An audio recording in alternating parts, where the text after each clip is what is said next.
Je propose que l'on termine la lecture du chapitre 3 de Genèse, que je vous propose de lire ensemble, Genèse 3 au verset 20.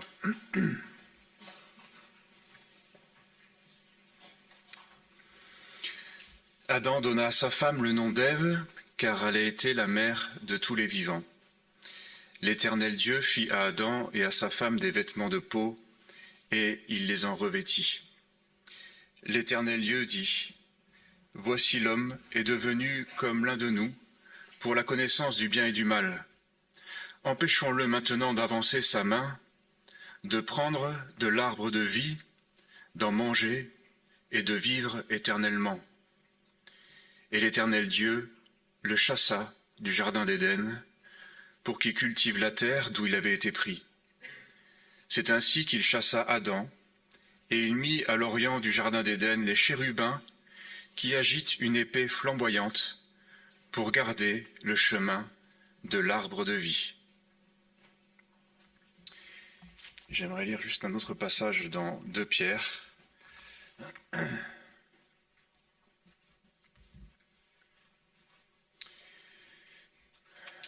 Chapitre 3, verset 4. Ils disent: où est la promesse de son avènement? Car depuis que les pères sont morts, tout demeure comme dès le commencement de la création. Ils veulent ignorer en effet que des cieux existèrent autrefois par la parole de Dieu, ainsi qu'une terre tirée de l'eau et formée au moyen de l'eau, et que par ces choses le monde d'alors périt, submergé par l'eau.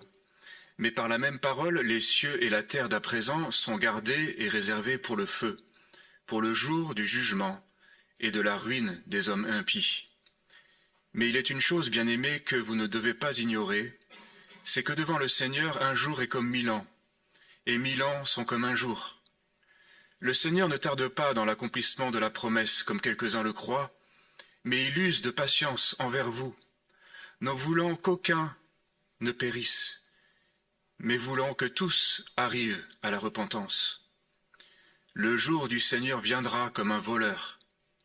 En ce jour, les cieux passeront avec fracas, les éléments embrasés se dissoudront, et la terre avec les œuvres qu'elle renferme sera consumée. Puisque tout cela est en voie de dissolution, combien votre conduite et votre piété doivent être saintes.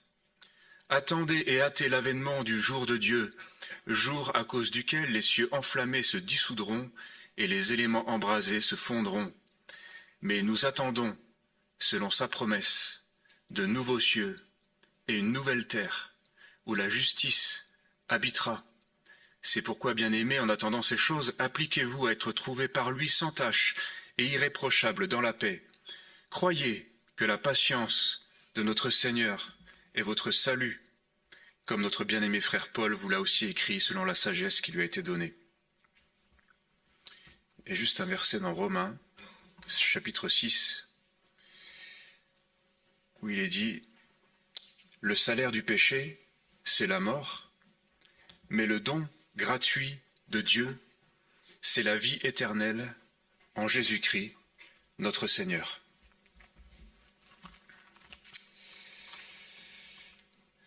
Dans ces quelques versets qui clôturent le chapitre 3, c'est aussi, on pourrait dire, la clôture d'un épisode qui se termine bien tristement. Adam et Ève sont chassés du paradis de Dieu, du jardin d'Éden, privés de la jouissance de ce jardin qui avait été créé bon, parfait, harmonieux, privés de l'accès aussi à cet arbre de vie qui était au milieu du jardin et dont ils étaient appelés à se nourrir pour vivre éternellement. Dieu, voyant cette désobéissance, cette révolte d'Adam et Ève qui ont eu accès à la connaissance du bien et du mal, ne veut plus qu'ils parviennent, on pourrait dire, à l'immortalité, à la vie éternelle, et il ferme l'accès au chemin qui mène à l'arbre de vie. Il le ferme en mettant devant ce jardin d'Éden des chérubins qui agitent une épée flamboyante et qui donc gardent et rendent impossible le retour au paradis. Il y a là quelque chose d'inéluctable. Il n'y a plus de retour en arrière possible. C'est quelque chose que l'homme a profondément du mal à accepter cette réalité que le paradis est perdu et qui ne sera jamais retrouvé. Il y a dans la quête de tout homme, on l'a dit déjà un peu hier, cette aspiration à vivre la plénitude, à vivre l'harmonie, la joie, le vrai bonheur, on pourrait dire ce qui résume le paradis. Et aussi l'immortalité. On entend aujourd'hui, dans notre société, avec l'évolution des nouvelles technologies, des choses qui paraissaient invraisemblables il y a encore pas si longtemps, comme si on pouvait entrevoir l'idée que l'homme, avec les progrès de la technique, pouvait atteindre un jour l'immortalité. Avec ce développement des sciences et cette nouvelle technologie et cet homme augmenté, toujours plus augmenté, et les hommes d'une ambition folle qui ont le pouvoir dans ce monde, qui parlent d'atteindre et de mettre tout en œuvre pour atteindre l'immortalité. Et puis on voit finalement qu'un petit virus peut mettre tout à mal, peut mettre la population mondiale, on pourrait dire, à genoux, et faire envoler tout ce rêve-là, et rappeler cette réalité au cœur de l'homme, qu'il est fragile, si fragile, qu'un microbe peut l'emporter. Cette quête folle et illusoire de l'immortalité se heurte à la réalité de cet accès qui est fermé. Et cette quête du paradis perdu se retrouve dans bien des domaines. On cherche à retrouver ce paradis perdu, ça sous-tend beaucoup de philosophies, notamment je pense aussi à cette philosophie écologiste qui accourt de manière très fréquente parmi nous, dans notre jeunesse aussi. Cet espoir, en fait, de protéger la nature, de la rendre dans son état, on pourrait dire, originel, pour créer des conditions de vie de nouveau harmonieuses, espérant y voir là peut-être une voie de salut pour la création. On veille sur la création comme s'il y avait quelque chose à récupérer, à sauver, alors que nous avons lu que cette création périra par le feu. La chose est inéluctable et décidée par Dieu. Il est dit que comme il a créé le monde par sa parole, il maintient aussi la terre et les cieux par sa parole, mais il la réserve pour le feu. Et que la terre et toutes les œuvres qu'elle renferme seront consumées. Il n'y a donc pas d'espoir dans la terre, pas d'espoir de reconstituer un paradis, pas de salut, pas de plénitude. La chose est inexorable et inéluctable. Et pourtant, il y a quand même cette soif dans le cœur de l'homme, cette aspiration à connaître ce paradis où il est dans la plénitude de la joie, de la sécurité. On a entendu dans les témoignages ce soir ce que peut être la souffrance que vivent beaucoup d'hommes, le sentiment de ne pas être en sécurité, de ne pas avoir de véritable lieu, de patrie, lié parfois à des abandons aussi, familiaux du père, de la mère, les arrachements à son pays d'origine, des drames que les hommes vivent, et par tous les moyens qui recherchent à retrouver une sécurité, une plénitude, une joie, et on propose et on cherche alors et on se constitue des paradis à soi, des paradis artificiels qu'on peut trouver de toutes sortes de moyens, dans la drogue, dans les addictions, qu'on peut trouver aussi dans la compétition, dans le sport, où on va chercher là quelques exaltations, poussées d'adrénaline qui nous fait sentir vivre un peu d'exaltation, un peu de plénitude. C'est ce que procurent momentanément les passions que proposent les hommes, auxquelles on peut s'adonner, et même la religion et la piété peut être vécue dans cette recherche d'exaltation, d'épanouissement personnel, cette quête en fait de retrouver un paradis. Et on peut, dans le monde religieux, aussi proposer, par une espèce d'exaltation des sens et des émotions, cette espèce d'illusion, de retrouver une joie et un paradis. On le fait beaucoup aussi par la musique, par la louange, où on peut en être comme dépendant, comme de la drogue. On en a besoin pour s'évader, pour avoir, comme on dit aujourd'hui, son kiff. Mais c'est au même niveau. Et ça laisse au fond le cœur vide et désespéré, parce que c'est le propre de l'illusion, de la passion, de l'exaltation des sens et de ce mensonge les croyants, parfois, se font les porteurs d'une illusion, en parlant d'une espérance, mais qui est réduite à une espérance pour la terre. On veut améliorer la terre, on espère qu'elle sera transformée, que la société ira mieux par le témoignage chrétien, mais on n'a pas compris que tout cela se périra par le feu, et condamné pour toujours. Et que si nous sommes appelés à porter un témoignage, ce n'est pas le témoignage de cette espérance terrestre, mais c'est d'un autre ordre, c'est le témoignage d'une espérance céleste, de nouveaux cieux, d'une nouvelle terre où la justice habitera. On pourrait dire d'une création nouvelle, de quelque chose de beaucoup plus glorieux, que nous ne saisirons pas, que nous comprendrons pas, que nous vivrons pas si nous abandonnons pas ces faux espoirs, ces faux refuges et cette quête, ce besoin d'être consolé, qu'on va chercher ailleurs dans toutes sortes de choses. Mais on se heurte sans cesse, on pourrait dire, à ces chérubins qui sont là avec l'épée flamboyante. L'accès est interdit, et ceux qui veulent s'y confronter, qui veulent percer cet accès par ce chemin-là, ne trouvent que néant, que mort, que désespoir. Mais il est un second Adam. On en a parlé. C'est Jésus-Christ qui est venu et qui est l'homme nouveau, recréé, on pourrait dire, avec d'autant plus de gloire et de supériorité au premier Adam. Il est dit que le premier Adam était une âme vivante et que le second Adam est un esprit vivifiant. La vie qui est dans le Seigneur Jésus, qui l'a manifestée, est propre à recréer une nouvelle créature, une autre vie d'un autre ordre. Et pour celui qui se tourne vers Jésus-Christ, qui confesse de sa bouche son nom, qui se repent de ses péchés, et qui le reçoit au fond de son cœur, il naît à la vie d'une vie nouvelle, il reçoit cette espérance nouvelle, qui n'est pas liée à un bonheur terrestre, mais qui est liée à une espérance et un autre paradis qui est promis dans le ciel. Et c'est là la source de la véritable joie, de la véritable consolation. C'est ce que nous sommes appelés aussi à porter, à vivre et à proclamer dans ce monde qui se perd. Pour ceux qui ont reçu ce message, qui se sont ouverts à la grâce et qui ont mesuré, on pourrait dire, l'immensité de cette grâce, il y a là une découverte qui nous transporte de joie et de reconnaissance. Il est dit, là où le péché a abondé, la grâce a surabondé. Comme le péché est venu dans le monde par un seul homme, la grâce est venue par Jésus-Christ et se répand à tous les hommes qui s'y ouvrent. C'est le miracle de la grâce apporté par le second Adam que nous sommes appelés à recevoir.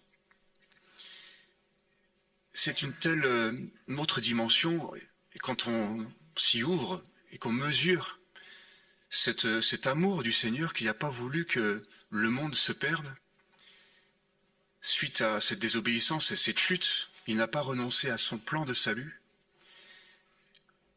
et il propose son propre Fils pour nous sauver, et pour nous faire renaître, et pour nous faire connaître quelque chose de plus grand que ce que Adam avait connu. Quelque chose de plus beau, de plus parfait, on pourrait dire, que le paradis terrestre. C'est l'éternité dans le ciel en sa présence, c'est son paradis, c'est de nouveaux cieux et une nouvelle terre, et c'est l'éternité, et une gloire supérieure. Il est dit que Jésus a quitté la gloire de son Père pour venir sur la terre, pour mourir pour nos péchés. Dieu l'a ressuscité d'entre les morts, il l'a couronné de gloire et d'honneur, de sorte qu'il a reçu une gloire encore supérieure à celle qu'il avait, et qui nous associe à cette gloire en nous prenant avec lui, en nous faisant héritiers de cette gloire, que nous mesurons mal, mais qui est notre héritage, et cette vie éternelle que nous pouvons recevoir dès à présent par son esprit, qui est bien plus que de manger d'un fruit. C'était la condition pour que Adam reçoive cette vie éternelle, il devait se nourrir de cet arbre. Certainement se nourrir régulièrement. Celui qui a reçu la vie nouvelle et l'espérance de la vie éternelle, il la reçoit dès aujourd'hui et pour toujours dans son cœur. Et cette vie éternelle est constamment nourrie par la présence du Seigneur Jésus en nous. C'est lui l'espérance de la gloire. Et cette espérance se nourrit par la parole. Et lorsqu'elle est reçue au fond du cœur, alors nous pouvons dire avec certitude et conviction que nous avons été choisis pour une patrie meilleure. Même si nous n'avons plus de patrie sur la terre, même comme l'a dit Naomi, elle se sentait étrangère et elle se sent étrangère. Nous avons la certitude et la consolation dans le cœur que nous sommes citoyens d'une autre cité qui est glorieuse. Et nous pouvons témoigner au monde que le paradis sur la terre n'existe pas, mais que Dieu appelle les hommes à le connaître pour une vie éternelle de plénitude, de joie en sa présence. Et nous sommes porteurs de ce message pour ceux qui se meurent et qui sont autour de nous. Et lorsqu'on a goûté à cette joie, à cette consolation, qu'on a goûté l'amour du Père, et on pourrait dire l'amour de la mère, parce qu'il est dit que l'espérance, la cité céleste qui est la nôtre, c'est notre mère. Et c'est là la véritable consolation. Et si nous avons reçu cela au fond du cœur, cette patrie, ce Père, cette mère spirituelle qui a comblé nos âmes, alors comment faire autrement que de proclamer, que de témoigner de cette grâce reçue et de cette gloire magnifique qui est réservée pour les enfants de Dieu. Il est dit que Dieu a fermé tous les hommes dans la désobéissance, mais il veut faire miséricorde à tous. Il use de patience pour qu'aucun ne périsse, mais que tous parviennent à la repentance. Et le salut se manifeste sur la terre par l'intermédiaire des messagers que Dieu envoie. Dieu aurait pu, dans sa souveraineté, sa puissance, agir et toucher directement lui-même le cœur de ceux qui choisit. Mais il a voulu associer à cette œuvre de salut et à cette gloire ses enfants, ceux qui sont appelés à le servir, pour être ses porte-paroles, ses messagers, et être de ceux qui sont revêtus de son esprit, et à la suite du Seigneur Jésus, sont messagers de bonnes nouvelles. Et on a lu dans la lecture tout à l'heure, comment croiront-ils si nul ne leur parle? Comment prêcheront-ils s'ils ne sont pas envoyés? Nous sommes appelés à être de ceux qui parlent. Il est dit « j'ai cru, c'est pourquoi j'ai parlé » et être des témoins et des messagers de la bonne nouvelle. Qu'ils sont beaux sur les montagnes les pieds de ceux qui annoncent les bonnes nouvelles, la bonne nouvelle. C'est ce que le Seigneur demande, puisqu'il nous a sauvés, c'est que le temps qui nous reste à vivre sur la terre, nous soyons ces messagers de la bonne nouvelle pour annoncer à ceux qui sont encore dans la mort, dans le désespoir, et qui cherchent à tâtonnant, et qui vont de déception en déception pour annoncer la véritable vie, la vie éternelle, elle est en Jésus-Christ. Que le salaire du péché, c'est vrai que c'est la mort, et c'est ce qu'on mérite, c'est notre salaire. Mais le don gratuit, ce n'est pas un salaire, c'est un don. Il l'accorde gratuitement. Le don gratuit de Dieu, c'est la vie éternelle en Jésus-Christ. C'est ce que nous avons reçu par grâce, nous n'avons rien fait pour. Il nous a choisis, il nous a fait ce don, mais il veut le faire à d'autres, à ceux qui l'appellent au salut, et nous sommes appelés à être porteurs de cette bonne nouvelle. Et j'aimerais terminer juste en lisant ce texte magnifique dans Ésaïe qui est pour le Messie, qui est une prophétie qui parle du Seigneur Jésus, mais pour ceux qui marchent à sa suite et qui sont ses enfants appelés à être ses témoins, nous pouvons nous l'approprier aussi pour nous dans la foi et recevoir cette vocation sublime d'être les messagers de la part du Seigneur. L'Éternel m'a oint pour porter de bonnes nouvelles aux malheureux. Il m'a envoyé pour guérir ceux qui ont le cœur brisé, pour proclamer aux captifs la liberté et aux prisonniers la délivrance, pour consoler tous les affligés, pour accorder aux affligés de Sion, pour leur donner un diadème au lieu de la cendre, une huile de joie au lieu du deuil, un vêtement de louange au lieu d'un esprit abattu. Voilà ce que nous sommes appelés à proclamer à tous ceux qui nous entourent, lorsque le Seigneur nous conduit à ouvrir la bouche pour porter témoignage, être de ceux qui sont utilisés pour délivrer les captifs, pour annoncer la délivrance, pour consoler les affligés, et qu'au lieu du deuil, ce soit un vêtement de louange.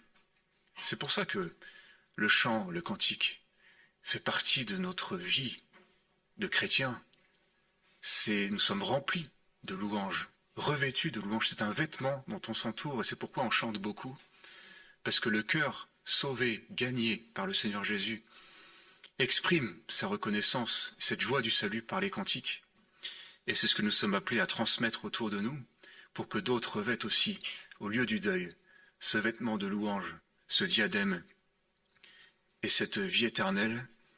Et alors nous pouvons déjà nous associer dans cette joie en espérance et dans cette espérance de ce jour où nous pourrons chanter dans le ciel, dans la plénitude de la joie et de la communion parfaite, notre reconnaissance d'être à lui pour l'éternité et d'être en sa présence, d'être dans son paradis. Ce paradis glorieux qui attend chacun d'entre nous, que le Seigneur nous garde fidèles sur la terre pour être ses témoins dans l'attente de ce jour où il viendra nous chercher. Je vous invite à prier.